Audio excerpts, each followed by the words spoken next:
नमिता और उसके mummy papa कचरा उठाने का काम करते हैं, जिस वजह से उनके घर में 2 वक्त के खाने के साथ लोगों की गालियाँ और ताने भी आते हैं। एक दिन नमिता कचरा उठा रही होती है कि तभी फोन में देखते हुए एक आंटी वहाँ नमिता से टकरा जाती है। छी छी, ए लड़की, तू देखकर नहीं चल सकती क्या? पर मैम साहब, मैं तो अपनी जगह पर ही हूँ, आप फोन में देखते हुए चल रही थी। अये, एक कचरे वाली होकर मुझसे जुबान लड़ाती है। अब घर जाकर दोबारा नहाना पड़ेगा, पूरा गंदा कर दिया। कितनी बदबू आ रही है। ऐसा बोलते हुए आंटी वहाँ से चली जाती है और उनकी बातों से दुखी नमिता आंखों में आंसू लिए काम करती रहती है। इसी तरह दिन बीतते हैं और एक दोपहर नमिता अपनी मस्ती में गाना गुनगुनाते हुए कचरा इकट्ठा कर रही होती है कि तभी जिंदगी एक सफर है सुहाना, यहाँ कल क्या हो किसने जाना, जिंदगी। तभी उसकी टक्कर मोहन से हो जाती है। अरे देख कर काम करो। मुझे माफ कर दीजिए साहब, गलती से टक्कर हो गई, मैंने जानबूझकर कुछ नहीं किया। ऐसा कोई जानबूझकर भला करेगा भी क्यों, कुछ नहीं होता। सोचा नहीं था कि कभी कोई मेरे साथ इतने अच्छे से बात करेगा।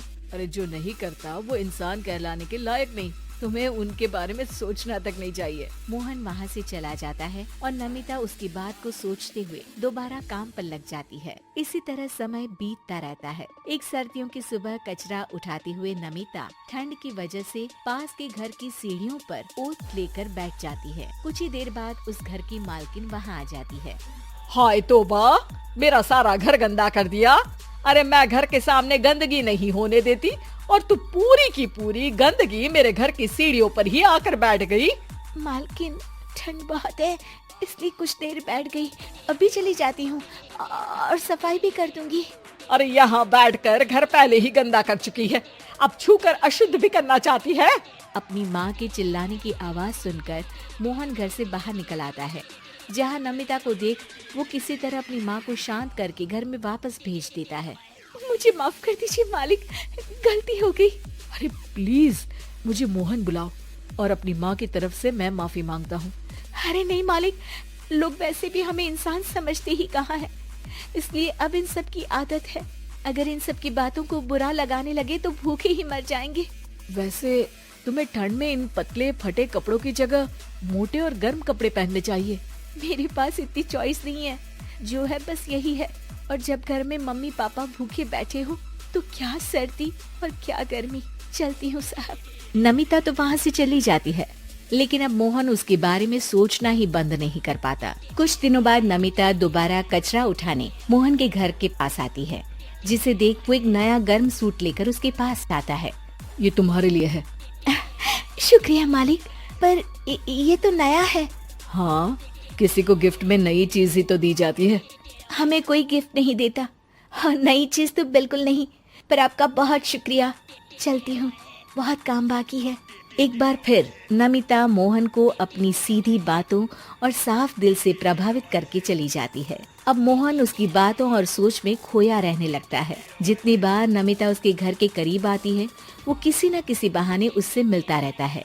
ये सिलसिला लंबा चलता है, जिसमें धीरे धीरे दोनों एक दूसरे से प्यार करने लगते हैं। नमिता, क्या तुम मुझसे शादी करोगी? मुझे नहीं लगता कि ये सही है। तुम्हारे घर वाले और समाज के लोग मुझे कभी नहीं अपनाएंगे। मेरी वजह से तुम क्यों अपना जीवन खराब करना चाहते हो? मेरा जीवन तुमसे शादी करने के बाद नहीं, बल्कि शादी नहीं करके खराब होगा। मेरी बात मानो, सब ठीक होगा, भरोसा रखो। मोहन के प्यार और उस पर भरोसे के साथ नमिता शादी के लिए हाँ कह देती है और अगले ही दिन वो दोनों कोर्ट मैरिज कर लेते हैं। इसके बाद मोहन नमिता को लेकर जैसे ही घर पहुंचता है, तो वहाँ उसकी मम्मी, जो अपनी सहेलियों के साथ किटी पार्टी कर रही होती है, उन्हें एक साथ देखकर हैरान रह जाती है। हाय राम, कल मुही करम जली, तुझे एक दिन सीढ़ियों पर बैठने के लिए कुछ जरा बहुत बोल क्या दिया, तूने तो बदला लेने के लिए मेरा बेटा ही फंसा लिया। अरे जिस लड़की की हमारे सामने खड़े तक होने की औकात नहीं, मोहन तू सीधा उससे शादी करके घर के अंदर ही ले आया। हाय हाय बहन, अब तुम समाज में क्या मुंह दिखाओगी? अरे मेरी बात मानो, अब बाहर निकलना ही बंद कर देना। आंटी जी, मेरी माँ का तो पता नहीं, पर आप आज बाहर निकलकर दोबारा इस घर में कदम मत रखना। अरे हम ऐसे कचरे वालों के घर में आकर अपनी इज्जत खराब करने का शौक भी नहीं रखते।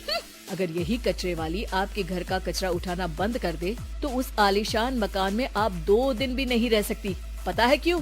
क्योंकि आप जितनी गंदगी फैलाते हैं ना, उसे ये साफ करती है, इसलिए आपका घर साफ रहता है और आप उस पर घमंड कर पाती है। इस हिसाब से तो आप और हम कचरे वाले हुए। ये नहीं, कुछ भी हो, बीमारी, ठंड या गर्मी, ये हमेशा अपनी फिक्र ना करते हुए आपको सेफ एंड क्लीन रखने के लिए सफाई करने आती है और आप इसे ही गंदा बोलती है। शर्म करो। मोहन की बात सुन के सबको अपने कहे पर शर्म आने लगती है, जिस पर वो नमिता से माफी मांगते हैं और मोहन की मम्मी भी उसे अपना लेती है।